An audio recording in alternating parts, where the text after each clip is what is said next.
I am not going to become an architect anytime soon, that's for sure.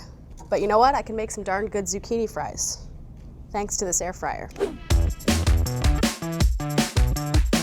Year after year, air fryers just keep getting more and more popular, and companies are coming out with new models with new technology to keep up with the demand. We are constantly testing air fryers in our lab, and we wanted to update you on our most recent findings. Today, Hannah and I are going to give you a great big overall guide to air frying, what to look for, what to avoid, and some great tips and tricks to get more out of your air fryer. First up, Lisa with our air fryer buying guide. So like Hannah and I said, the air fryer field is moving fast. There's always new models. We have now tested about 24 models, and we've looked at all their features. We're trying to find the best ones for the best prices. Air fryers don't really fry your food. It's like a little mini convection oven. It literally circulates hot air in a small chamber. It's going to crisp things. It's going to cook a little more quickly because it's a confined space. In a deep fryer, obviously, you're going to submerge the food in a bunch of oil. In this case, a teaspoon, a tablespoon or two of oil, coating the food very lightly is perfectly enough to really crisp it up and give you that beautiful, crispy texture that we love in fried foods. So during all that testing, we have determined there are a few key features to look for when you're shopping for an air fryer. And those are really embodied in our winner and our best buy. First, we love the drawer style. That means that this is the working portion. The heating element is up on top here. You never contact that with your hand unless you reach up there. You're just going to handle the food here in the drawer, and the drawer is so much more convenient. Other models are flip top, meaning they come open like this. The heating element is exposed. There's always this fear that the thing is going to drop on you with a hot heating element. So we don't love that. We also don't love the ones that are designed like little ovens with multiple shelves and a door. They just don't work as well, and food tends to drip down. The air doesn't circulate really well. It doesn't cook evenly from top to bottom on different levels. You're always switching them.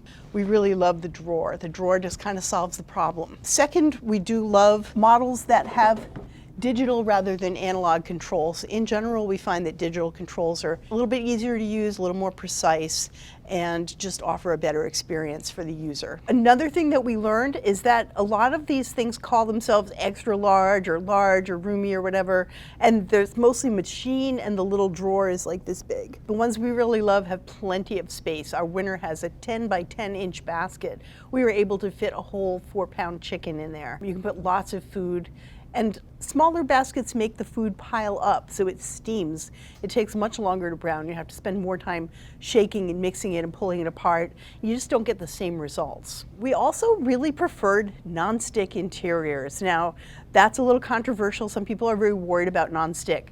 The thing about nonstick is it has to be over 500 degrees before it starts to give off fumes that are harmful. These never get over about 400 degrees, and so you are okay with a nonstick interior of an air fryer. And we found it so much easier to clean. These often can go right into the dishwasher, or even by hand. It takes 2 seconds to wipe it out, a little soap and water, and you're done. We've tested models like air fryer toaster ovens that have steel baskets in them, and while that's great, they're nice and durable, they are a mess to clean up, and you're in there detailing them after you're done.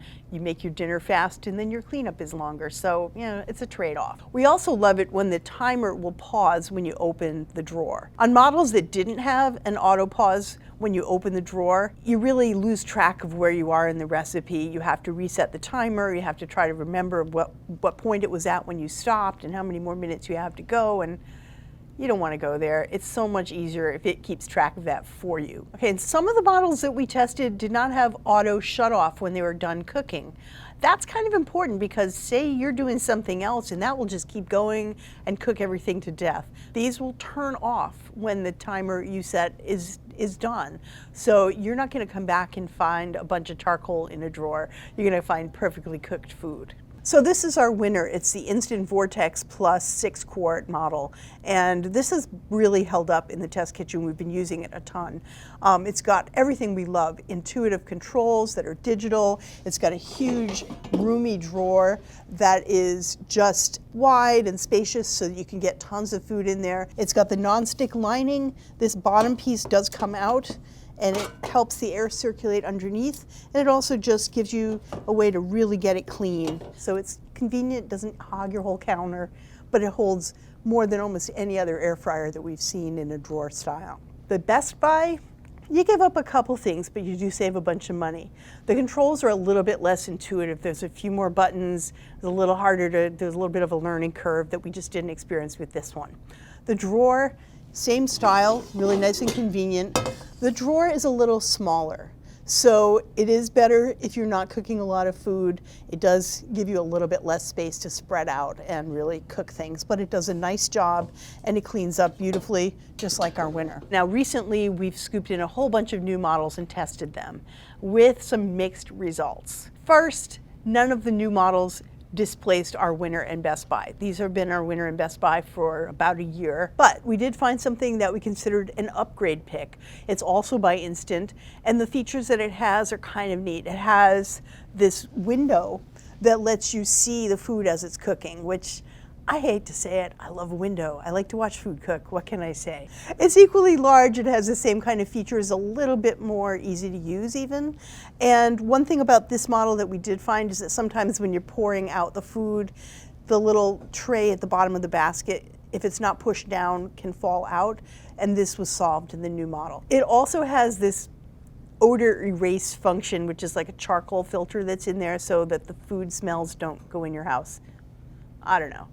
We were pretty mixed on that, but if you want that, it sort of works. And it's about $50-ish more. They're calling it our upgrade pick, so if you want to go for that, sure. But this one performs just as well. There are a couple of models that are using some smart technology, and you're able to operate them from your phone or device or using voice. You know, adding smart technology to air fryers, just because you can doesn't mean you should. So do with that what you will. You still have to open and close them and do all the things with your hands. So just telling it, you know, Alexa, cook for 2 minutes. Okay, if you love that, do it. But it wasn't worth it to us. These were still better models with all the features that we really love. Okay, so I've caught you up on where we are in the world of testing air fryers and what to look for if you're going to get one. Now let's go to Hannah, who's going to show us some great tips and tricks for cooking and cleaning your air fryer that just make it so much better. As air fryers have continued to grow in popularity, so has our understanding of how to use them. We literally have full teams dedicated to developing recipes for air fryers, and we have learned a ton of tips and tricks over the years for getting the most out of your air fryer. Now, these wonderful little things can do everything from full meals to snacks. So I'm going to share what we have learned today with you so you can get the most out of your air fryer. Some of you, like myself, may have played with Lincoln Logs as a kid. I absolutely loved these. So we took this pattern of building Lincoln Logs and applied it to how we put food inside an air fryer. So I'm going to show you that today with this recipe for air fryer zucchini fries. So I'm going through here and I'm stacking them all one way. And then I'm going to go and do my second layer, and I'm going to put them perpendicular at a 90-degree angle. So this will help get us that delicious, crispy result. So I'm going to pop these in now. I'm going to set this to air fry at 400 degrees for 10 minutes. All set and start. One thing I love about this machine is it will beep and tell me when it's halfway to remind me to shake them. And again, this is just another way we make sure things cook evenly and you get that nice, gorgeous browning. All right, so these are done. And look at that gorgeous browning. You'll see a little earthquake hit my Lincoln Log cabins, but that's okay. That structure to allow for the airflow is really important in the beginning of cooking, where you have all that moisture in the zucchini still. Halfway through when I tossed, I was already noticing some beautiful browning. So at the end here, everything looks perfect. I'm gonna plate these over here. I'm gonna Lincoln Log again here just because I am channeling my inner child. I'm gonna have to have the rough job of tasting one of these. So good. You can probably hear me crunching. Delicious, tender inside still, nice light lemony dipping sauce. 10 out of 10, I would totally make these at home. Now I want to talk about how adding sweeteners like sugar, honey, and maple syrup can improve your browning as well. I'm going to show you by making an air fryer trail mix here. I have some gorgeous maple syrup right here that I'm gonna kick things off with. Some vanilla, olive oil, and now I'm gonna add some allspice, and then some salt. So you can see we have a little bit of oil here as well, and the maple syrup. Both of those are gonna help us dial up the browning. Whiskey, and then I'm gonna add some gorgeous rolled oats, almonds, coconut, and pepitas. And I'm just gonna mix everything all together. I have burned granola in the past, like a whole tray of it, which is so frustrating because it is not cheap to make granola. Like, look at these ingredients. So if you burn them, it's super frustrating. And one thing I love, or one reason why I love doing it in the air fryer, is it turns off automatically, so you don't have to worry about watching it until it's perfectly done. All right, so this is all combined here. Put this over here. All right, so I'm gonna spray the inside of my basket here to avoid sticking, because you know ingredients like maple syrup and other sugar-based things can make things stick. So nice to have a little bit of reassurance that all of my delicious ingredients are going to get my trail mix at the end. What's the difference between trail mix and granola? It's a deep question, maybe a metaphor for life. I'm distributing everything in a nice, even, thin layer as much as possible. Again, that's gonna help with even cooking. And then this is going to go in at 300 degrees for 14 minutes. All right, so my trail mix is all done. We had to let it cool down for an hour. That is a key to the crispy texture we are going for. I'm gonna dump this in here, hopefully. Exactly how I intended. Get every last bit. Even the pieces that fall through these grates right here and land out on the bottom, they're still usable. We just wanted to make sure we had that increased airflow going on. I'm gonna break this up with my hands, and as you can see, look at this gorgeous browning. The maple syrup really did its job here and made things nice and crispy and brown. Now I'm gonna add bittersweet chocolate, because why stop here? And dried cherries. This is the bougiest granola I have ever made. So good. So we've talked a lot about browning today, but I also want to talk about how to keep your vegetables nice and tender, because certain things like leeks and broccoli, for example, have a tendency to toughen up or dry out with all that hot air flying around.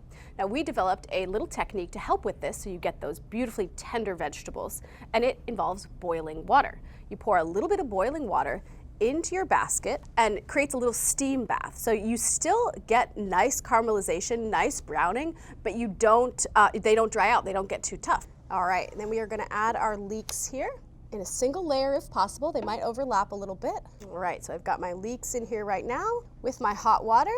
So this cooks for 14 minutes at 375 degrees, and I am going to toss the leeks halfway through.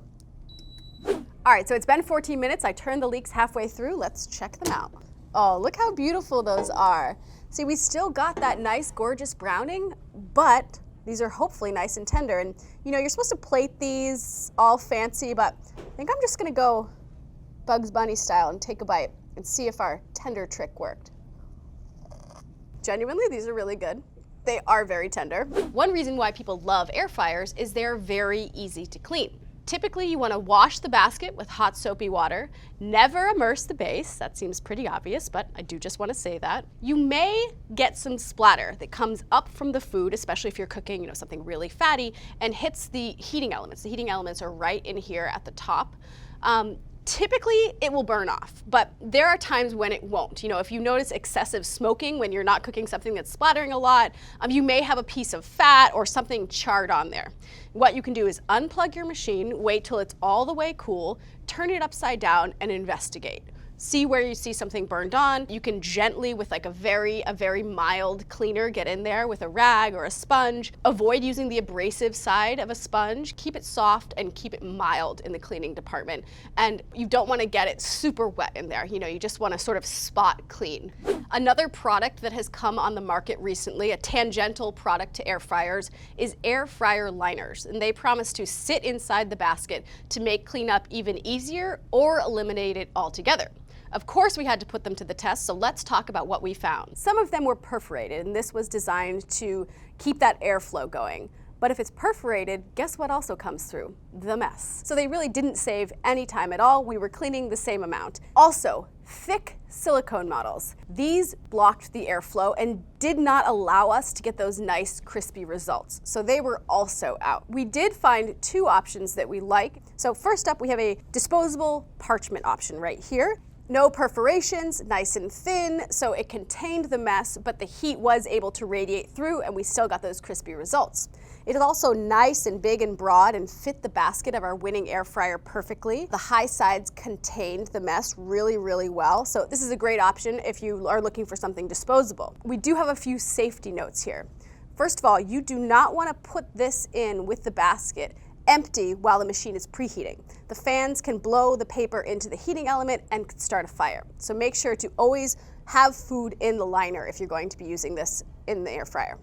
Second of all, when you are unloading food after cooking, you want to make sure not to just dump out the food. Often that's how you saw me do that earlier, that's how we get food out of the air fryer, just dump it right out. The paper can break apart, it becomes brittle in there while it's baking, so you don't want to dump it in because the little pieces of paper can break off and go in your food, and that's gross. So make sure to remove it from the basket with tongs carefully like that instead of doing the old dump. Over here I have our winning silicone model. Makes this wonderful noise, but that's not why we loved it. It's thinner. You can see this here. It's very thin. So the heat was able to move through it, unlike the thicker silicone models, which did not allow for that heat transfer. And it also has these little raised bumps. You can see these are holes, these little raised bumps, which allowed the hot air to move underneath the food, again, increasing that airflow, which gets us those nice crispy results and that gorgeous browning. So this model did a fantastic job. It does not have the high raised sides that the disposable one does. You may be doing a little cleanup, but it definitely helped, especially when you're cooking something really sticky, like we have a glazed salmon recipe. Absolutely delicious, but you know, if anything sweet, anything with sugar bakes onto the bottom of your basket, you're going to be doing a little bit of scrubbing. So with this, it did help in situations like that, and that's where it might actually be worth it. With Lisa's report on our most updated buying guide and these tips and tricks, we hope we've set you up to get the most out of your air fryer. For more information on all the things we talked about today, check out the links below or go to americastestkitchen.com. And what's your favorite way to use your air fryer? Do you have any cool tips and tricks for us? Let us know in the comments. Make sure to like this video and hit that subscribe button so you never miss an episode.